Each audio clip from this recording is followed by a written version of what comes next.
شخص کی وجہ سے باقیوں کی خطائیں بھی معاف ہوتی ہیں۔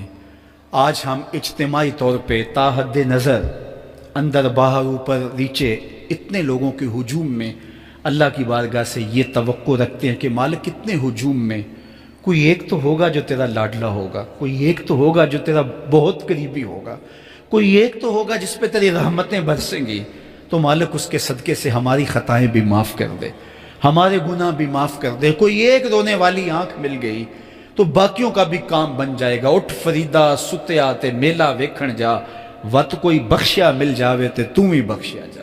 میرے مالک ہم سب کی خطائیں معاف کر دے، ہم سب سے درگزر فرما، اور ہم سب کے باطن کو ستھرائیاں دے دے، ہمارے اندر کو پاکیزگیاں دے دے۔ بہت وقت میں نے اور آپ نے صاحب گزار لیا، تیزی کے ساتھ زندگی بیت رہی ہے۔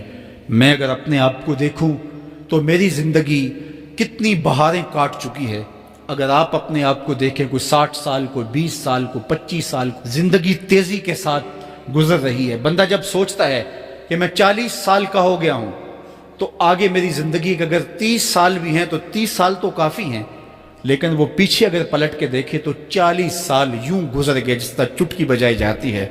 جب چٹکی بجانے کے وقت میں 40 سال گزر گئے محسوس ہوتے ہیں، تو جو باقی 30 سال اگر ہوئے بھی، وہ تو گمان ہے میرا، وہ تو گمان ہے آپ کا، ہمیں تو ایک سانس کا بھی نہیں پتا۔ پوچھا گیا زندگی اور موت کے بارے میں کیا خیال ہے؟ کہا فجر پڑی ہے، پتہ نہیں ظہر پڑھ سکیں گے یا کہ نہیں۔ کہا اتنی لمبی امیدیں لگائے بیٹھے ہو، کہا ظہر پڑی ہے، پتہ نہیں عصر پڑھنے کا موقع نصیب ہوتا ہے کہ نہیں۔ کہا یہ بھی طول عمل ہے۔ ایک بولا عصر پڑی ہے، پتہ نہیں مغرب پڑھ سکیں گے یا کہ نہیں۔ کسی نے کہا ایک رکعت پڑی ہے، پتہ نہیں دوسری رکعت بھی پڑھنا نصیب ہوتی ہے یا نہیں۔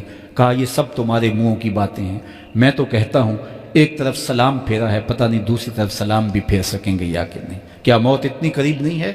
ہم نے اپنی آنکھوں کے سامنے لوگوں کو جدا ہوتے یوں نہیں دیکھا ہے؟ ہم کہتے ہیں اس کی خبر سنا رہے ہو موت کی، یہ تو میں نے ابھی سبزی والی دکان پہ دیکھا تھا۔ لیکن جب موت آتی ہے تو ایک لمحے کا تقدم اور تاخر نہیں ہوتا۔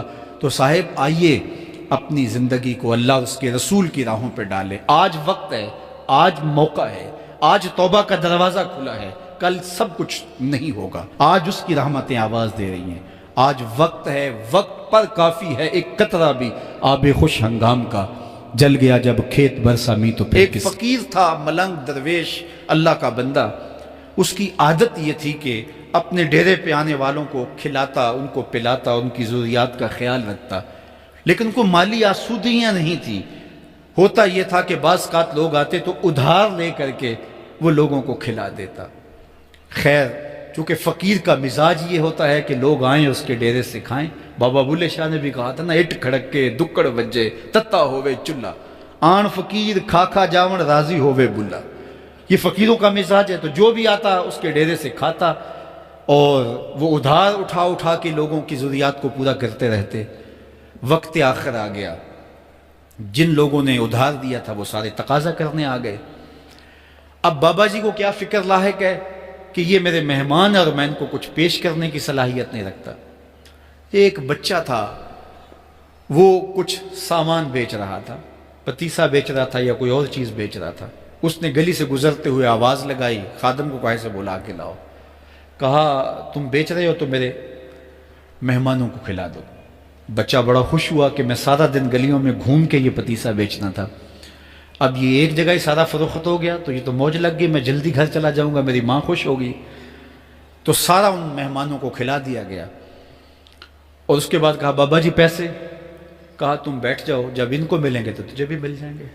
وہ بیٹھ گیا، 2 4 10 منٹ بیٹھا تو بچہ تھا، پھر کھڑا ہو گیا، بابا جی پیسے؟ کہا جب ان کو ملیں گے تو تجھے بھی مل جائیں گے۔ پھر آدھا گھنٹہ گزرا تو پھر اس نے کہا بابا جی پیسے؟ میری ماں میرا انتظار کر رہی ہے، ہمارے گھر کا چولہا اسی سے جلتا ہے، میں یہ پیسے لے کر جاؤں گا اور میری ماں کوئی ہنڈیا خریدے گی اور ہم شام کا گھر کا کوئی سلسلہ کریں گے۔ کہا بیٹا جب ان کو ملے گا تو تجھے بھی مل جائے گا۔ بچے نے رونا شروع کر دیا، یتیم بچہ تھا، اس کا سارا آسرا یہی تھا، اس نے رونا شروع کر دیا۔ جب بچہ رویا اللہ کی رحمت کو جوش آیا۔ کوئی مرید نذرانہ لے کے ان بزرگوں کے پاس آ گیا اور اشرفیوں کی بھری ہوئی تھیلی پیش کی۔ وہ اتنے پیسے تھے کہ اس بچے کو بھی دیے، جتنے لوگ آئے تھے سب کا قرض چکایا۔ کہا جاؤ گھروں کو، تو سب نے کہا بابا جی ہم صبح سے بیٹھے ہوئے تھے تو یہ نذرانہ دینے والا صبح سے نہیں آیا، تو اب کیسے آ گیا؟ کہا صبح سے تمہارے اندر کوئی رونے والا نہیں تھا، ایک رونے والا آیا تو باقیوں کا بھی کام بن گیا۔